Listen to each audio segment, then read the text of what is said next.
ওয়া ইন্নাকা লাআলা খুলুকিন আযীম।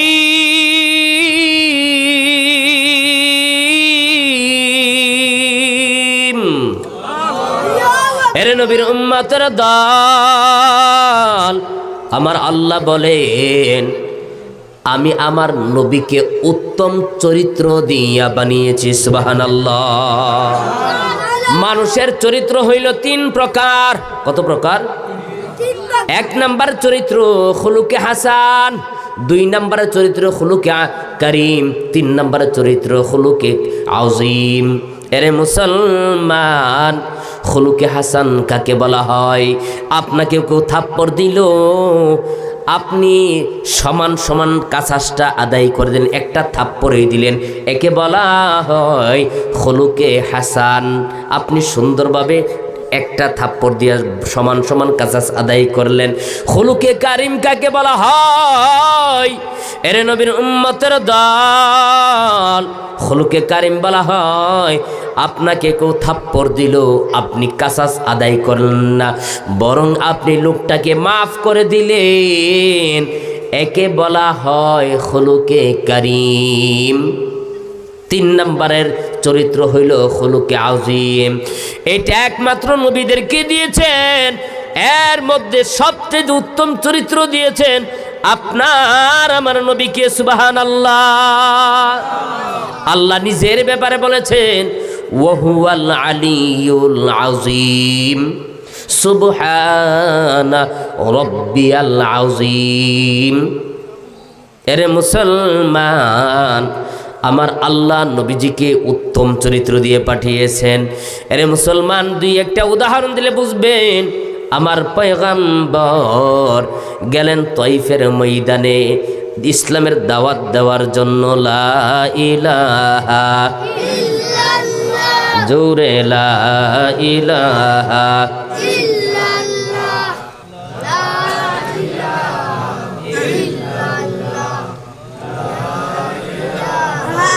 ইল্লাল্লাহ, জোরে লা ইলাহা ইল্লাল্লাহ, লা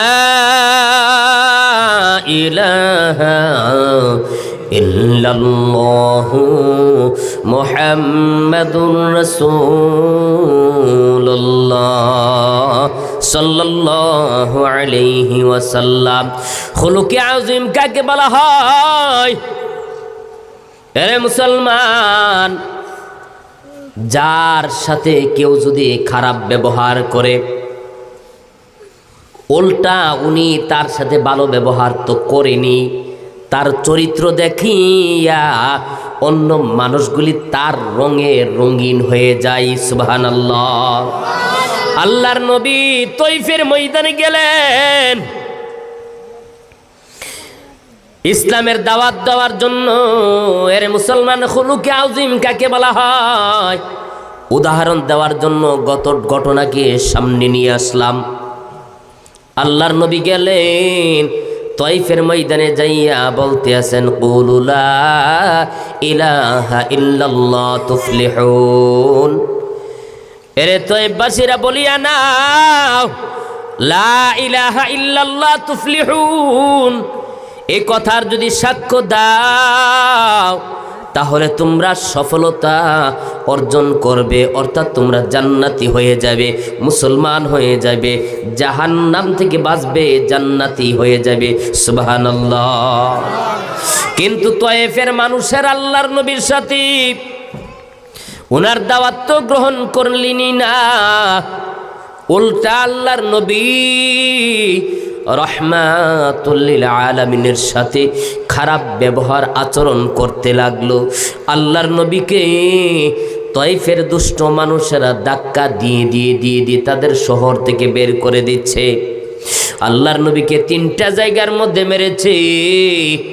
এর নবীর উম্মতের দল, আমি গুনাহগার ওই জায়গার মধ্যে গিয়েছি যে জায়গার মধ্যে নবীজিকে পাথর মেরেছিলেন। 3টা জায়গার মধ্যেই আল্লাহর নবীকে পাথর মেরেছেন, 3 বার করে বেহুশ হয়ে গেছেন। আল্লাহর নবী রাহমাতুল লিল আলামিনকে যেখানে সর্বশেষ পাথর মেরেছেন, এই জায়গাটার মধ্যে যাওয়ার পর আমার খেয়াল হয়ে গেছেন, আমার স্মরণ হয়ে গেল বেঈমানেরা আমার নবীকে এই জায়গার মধ্যে পাথর মেরে মেরে আল্লাহর নবীকে তারা আঘাত করেছেন, রক্তাক্ত করেছেন, আহত করেছেন। আল্লাহর নবীকে তাদের দুষ্ট ছেলেদেরকে লালাইয়া দিলেন, নবীজিকে পাথর মারতে শুরু করে দিয়েছেন। বলতেছে আব্দুল্লাহর বেটা মুহাম্মদকে মারো। অতদিন জানতাম সে একটা ভালো মানুষ, কিন্তু এখন তো সে পাগল হয়ে গেছে। বলি নাউজুবিল্লাহ। আমার আল্লাহ ডাক দিয়ে বলেন ওয়ামা সাহিবুকুম বিমাজনুন।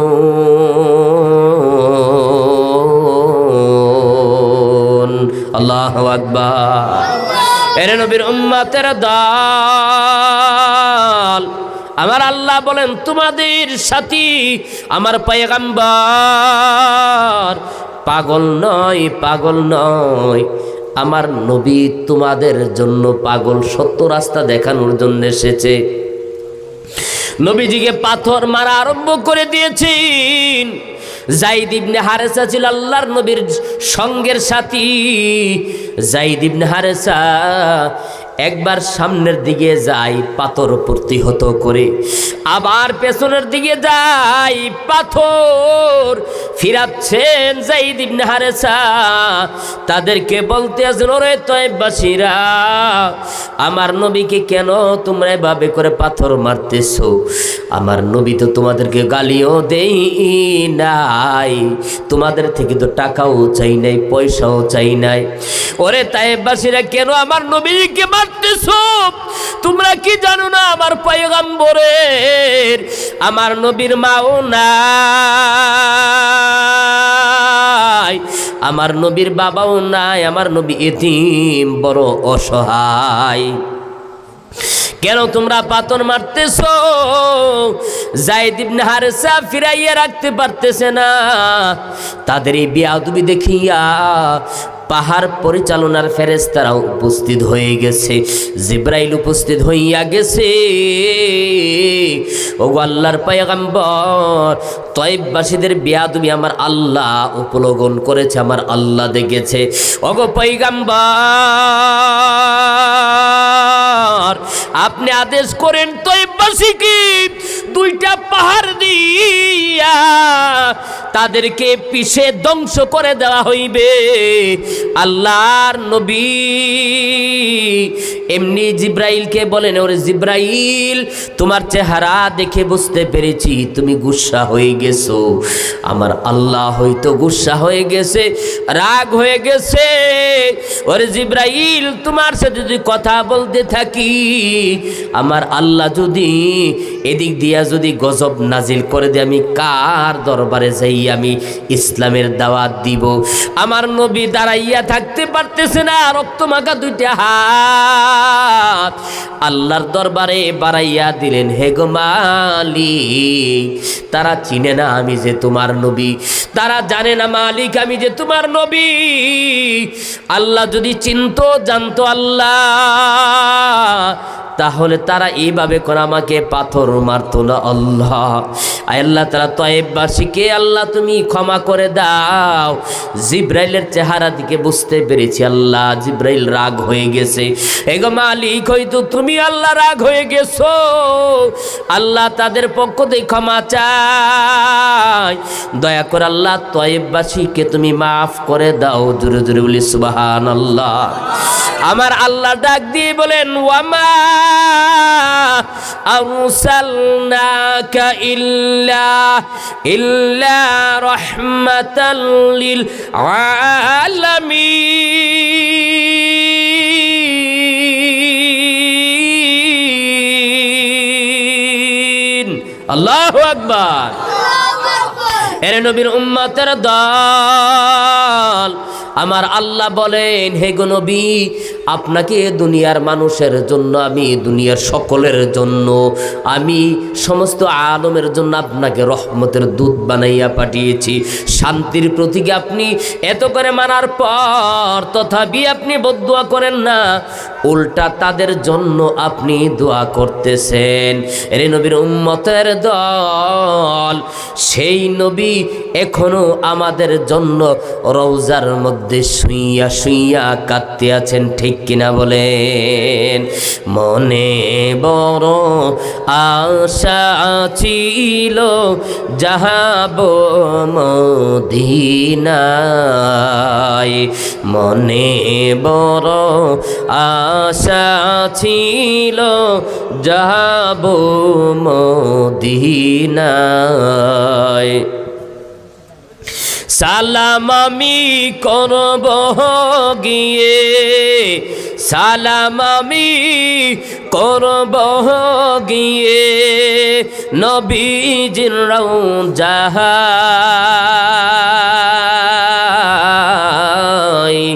মনে বড় আশা ছিল যাব মদিনায়,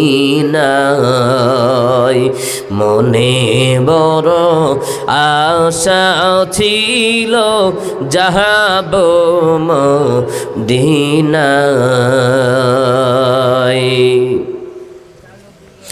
আরব সাগর পারি দেব নাই যে কোমর তোহরি,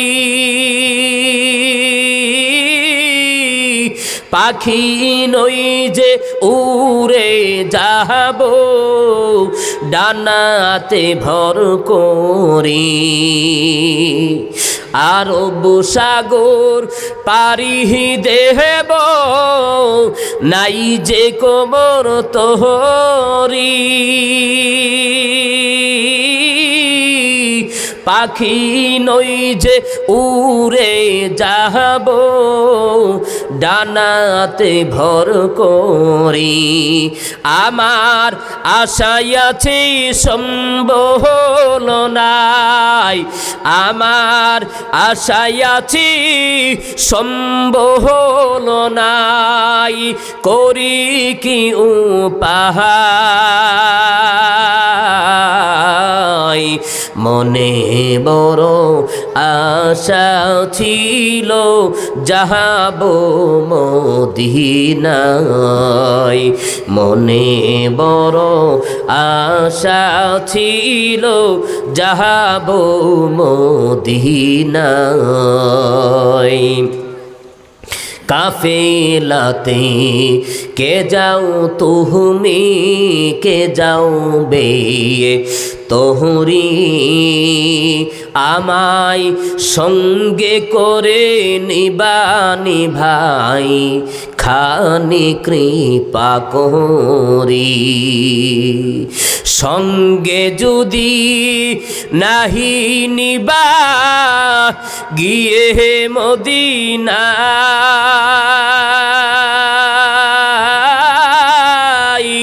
এ গরিবের সালাম দিও মদিনার বাদশাহ। সঙ্গে যদি নাহি নিবা গিয়ে মদিনা,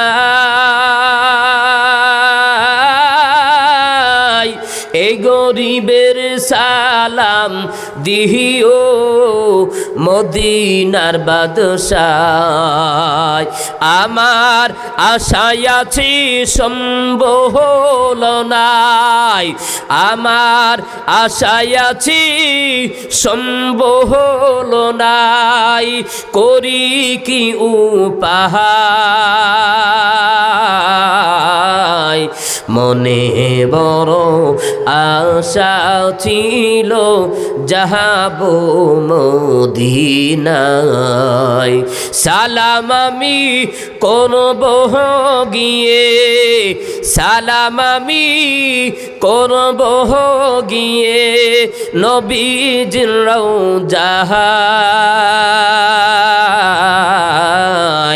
মনে বড় আশা ছিল যাব মদিনায়, মনে বড় আশা ছিল যাব মদিনায়। লা ইলাহা ইল্লাল্লাহ জোরে লা ইলাহা, জোরে লা ইলাহা ইল্লাল্লাহ জোরে লা ইলাহা ইল্লাল্লাহ, লা ইলাহা জোরে লা ইলাহা।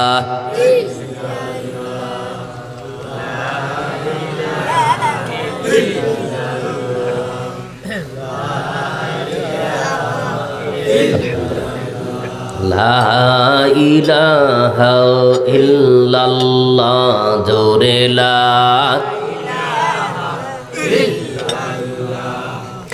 লা ইলাহা ইল্লাল্লাহু মুহাম্মাদুর রাসূলুল্লাহ সাল্লাল্লাহু আলাইহি ওয়াসাল্লাম। এরে নবীর উম্মতের দল, আমার আল্লাহ এই জন্য বলেছেন ওয়া ইন্নাকা লাআলা খুলুকিন আযীম, আমি আমার নবীকে উত্তম চরিত্র দিয়ে পাঠিয়েছি, উত্তম চরিত্র দিয়ে বানিয়েছি। এরে মুসলমান ফাত্তাবিউনি, কেন অনুসরণ করব? এক নাম্বার কারণ আল্লাহ নবীজিকে দ্বীনুল হক সত্য ধর্ম দিয়ে পাঠিয়েছেন। দুই নম্বরে কারণ কেন অনুসরণ করব? আমার আল্লাহ নবীজিকে আল্লাহ তাআলা উত্তম চরিত্র দিয়ে পাঠিয়েছেন। চরিত্র কয় প্রকার বলেছি? কত প্রকার? 3 প্রকার। 3 নাম্বার কেন নবীজিকে অনুসরণ করব? এর নবীর উম্মতের দল, কেন নবীজিকে অনুসরণ করব? কারণ আমার নবী হইল শেষ নবী। নবীর পরে কেউ নবী আসবে? বলেন আসবে? আল্লাহর নবী বলেন ওয়া ক্বালান নাবিয়্যু সাল্লাল্লাহু আলাইহি ওয়াসাল্লাম আনা খাতামান নাবিয়্যিন লা নাবিয়্যা বা'দি, আমি হইলাম শেষ নবী, আমার পরে আর কোনো নবী আসবে না। কিন্তু কাউকে যদি নবী বানাইতেন লাকানা উমর, উমরকে নবী বানাইয়া ফালাইতো। সুবহানাল্লাহ। কেন হযরত উমরকে মিজাজ ওহী বলা হয়? কোরআনে 21 জায়গার মধ্যে হযরত উমরের মতামতের উপরে আল্লাহ ফায়সালা দিয়েছেন, আয়াত নাজিল করে। সুবহানাল্লাহ। আসাদুহুম ফি আমরিল্লাহি উমর, যে রাস্তা দিয়ে ওমর যাইতেন সেই রাস্তা দিয়ে শয়তানও হাঁটতো না। সুবহানাল্লাহ। এরে মুসলমান, আমার নবীর পর আর কোন নবী আসবে না। আমার আল্লাহ বলেন মা কানা মুহাম্মাদুন আবা আহাদিম মির রিজালিকুম ওয়ালাকিন রাসূলুল্লাহি ওয়া খাতামান নাবিয়্যিন। এরে মুসলমান, আমার আল্লাহ বলেন আমার নবী তোমাদের কাহারও পিতা নয়।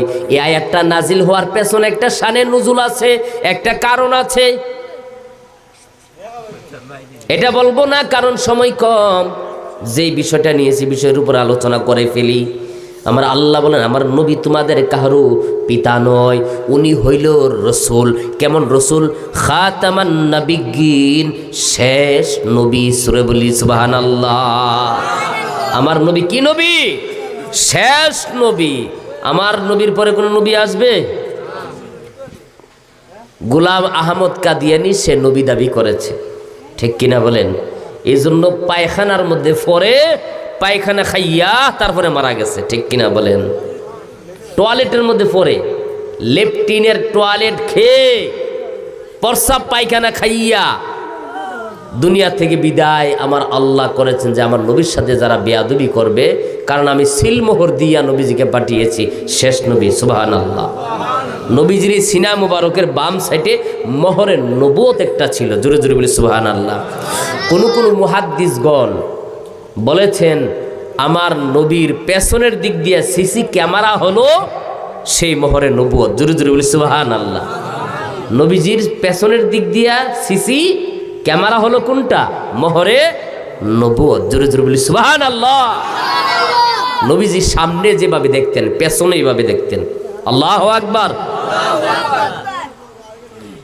আল্লাহর নবী রাহমাতুল আলামিন সাহাবাই কেরামদেরকে নিয়ে আলোচনা করছে, হের সাহাবীরা, আমি নবী কবরের মধ্যে শুইয়া যাইব, রওজা শুইয়া যাইব।